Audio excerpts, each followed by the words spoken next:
We are not asking you to give so the church can be blessed. We're asking you to give so you can be blessed. Yes. The church is a blessed body. He said, the glory of this little house shall be greater than the former. The silver is mine and the gold is mine, said the Lord. You are not given as a sponsor. You are given as a privileged covenant child. You are too small to sponsor the kingdom. You are too small to sponsor the kingdom. Because God's project is according to God's size. You can't measure up. You are too small to be a kingdom sponsor. No. Don't ever mistake yourself as a sponsor. Our mission has no sponsor. The silver is mine and the gold is mine, said the Lord. But we get blessed along as he carries out his project on the earth by committing ourselves to it. I knew giving was the way up, and I committed myself to it by covenant. And bless God, I'm not done. I'm up. Some fellow said, okay, I was worth $150 million. I said, that's an insult. $150 million, that's an insult. I'm worth Philippians 4:19. My God shall supply all my needs according to his riches in glory by Christ Jesus. 150 million too small. That can be. That can be. He said, you shall lay up gold as dust.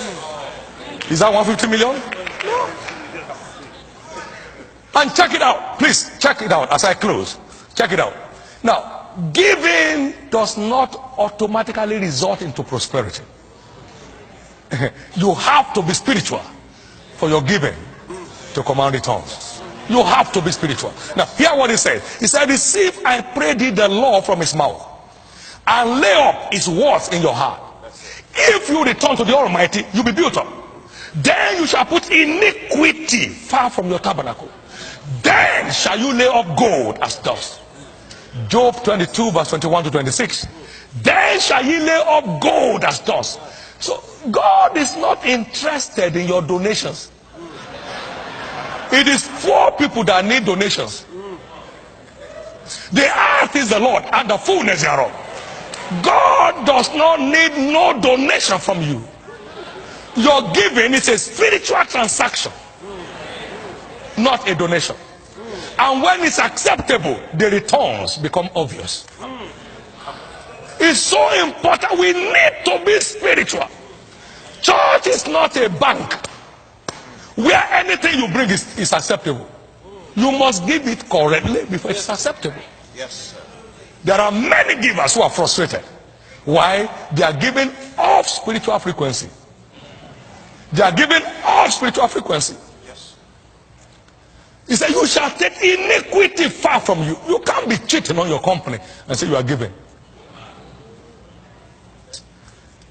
You can't be in drug business, destroying destinies, and say you are giving. These are all things. People need to know it. He said, it will purify us, then will our sacrifices be acceptable unto God. Malachi chapter 3, verse 1 to 5. So we need to have a spiritual root to assess our inheritance. Hear what Paul said.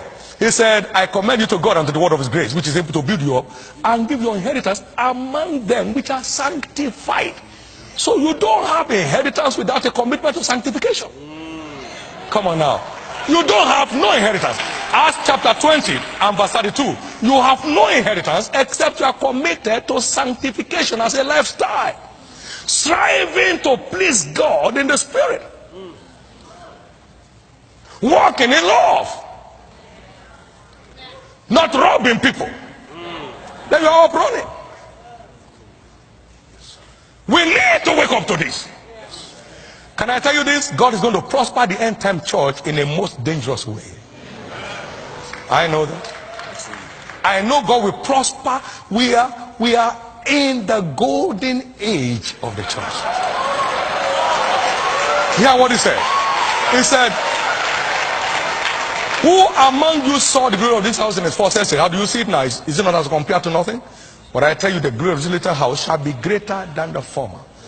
The silver is mine and the gold is mine, said the Lord. Haggai chapter 2 verse 3 to 9. And then in Malachi chapter 3, he said, in that day when I make up my jewels, they shall be mine. So there is a day of kingdom economy. There is a day of divine economy.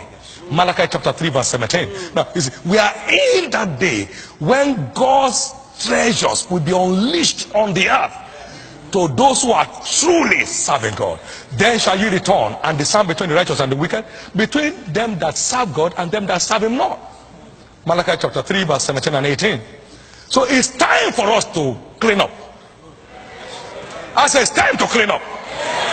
I say it's time to clean up. It's time to clean up so that our sacrifices can be acceptable to God.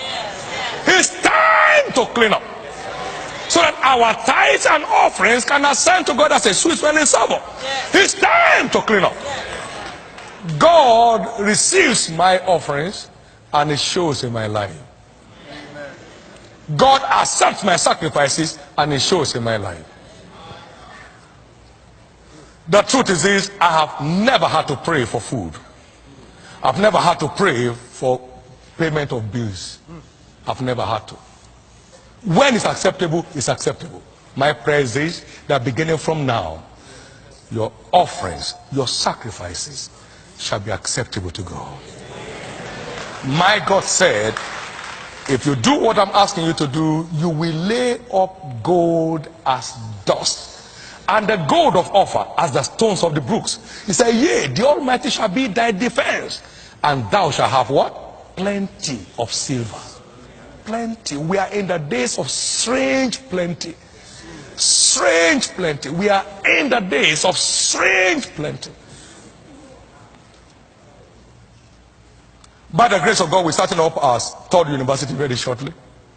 Activity is about to kick up because we want to remain the light of the world. We want to be part of putting smiles on the face of people. They need it, and if he sent us to offer it, let's go ahead and do it. And it's never failed once. Some strange things will happen by your hands between now and the next year convention. Individuals here, companies here, corporations here, God is going to visit you with very strange favor. Very strange favor. Just stay committed to God. Stay committed to the demands of the kingdom. Get excited. You're running an individual race. Get excited about it. And very shortly, it will be clear those who are serving God and those who are not serving him. This is your hour. This is your hour. This is your hour. God is busy decorating the church right now. God is beautifying the church right now. And you will never be left behind. You will never be left behind. You will never be left behind. Come and give the Lord a big hand of praise.